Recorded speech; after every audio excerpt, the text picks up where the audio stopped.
Good day. We are Team 1 and we will be trying to assess the cognitive ergonomics of a sedan car. So, why a sedan car? We believe in a saying that laziness is the mother of progress. And so, from simply walking from destination to destination, people squeeze their brain cells out to develop something that would help them with their travels. And thus, the beginning of vehicles. Since then, vehicles such as cars have been a great part of our daily lives, providing us ease of travel as well as an increase in comfortability as we travel.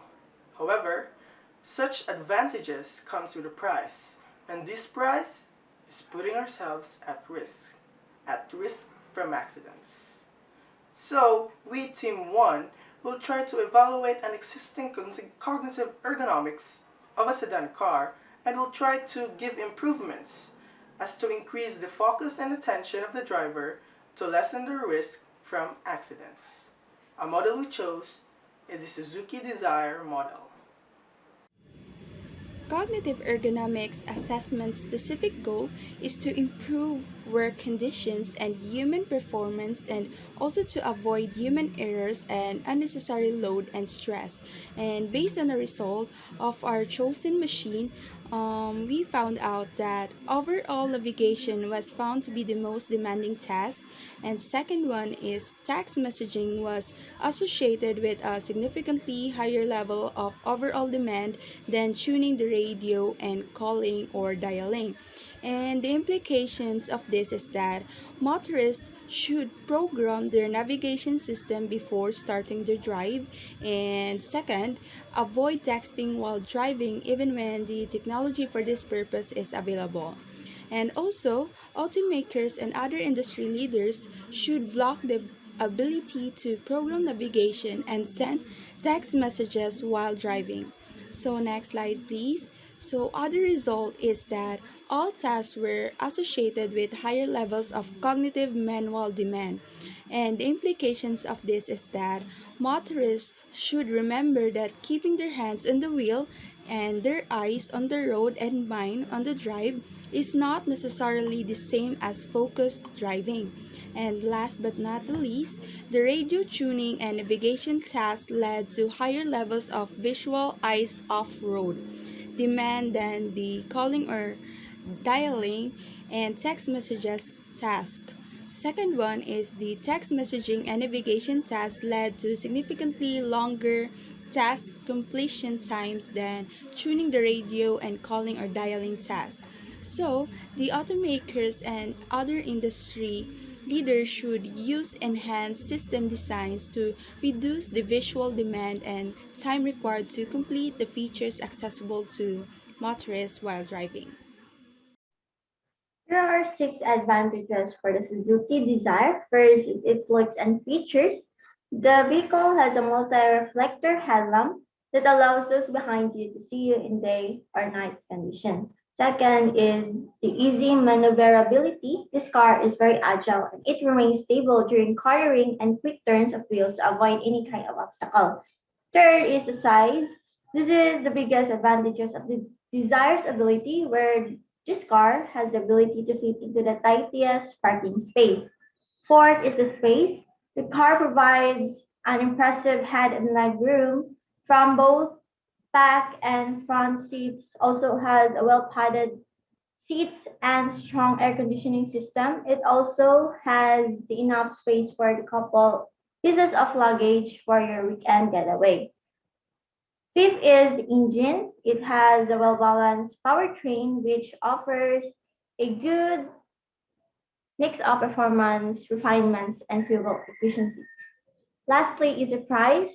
The base variant GA retail of the car is 549,000 pesos and the mid-trim 6GL is at 638,000 pesos.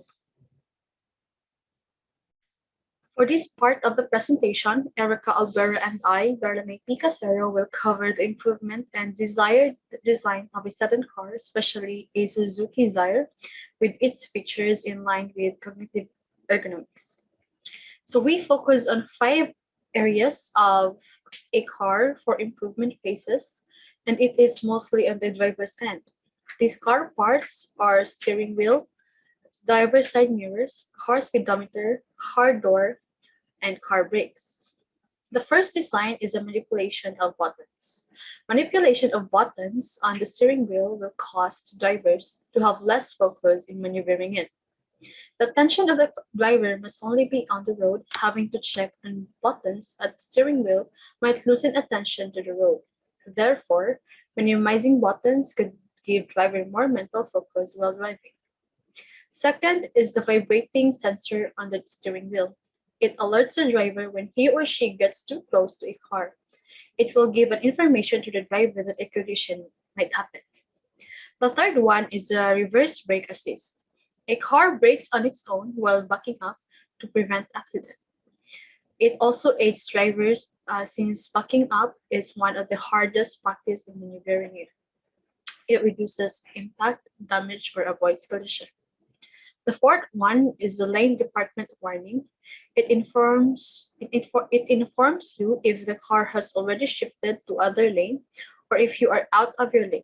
It gives the driver less stress and fear when they are in the road. So for the car stereo, the simplification of information display must be observed. It would be convenient for the driver to interpret symbols or signs since they have to focus their eyes on the road.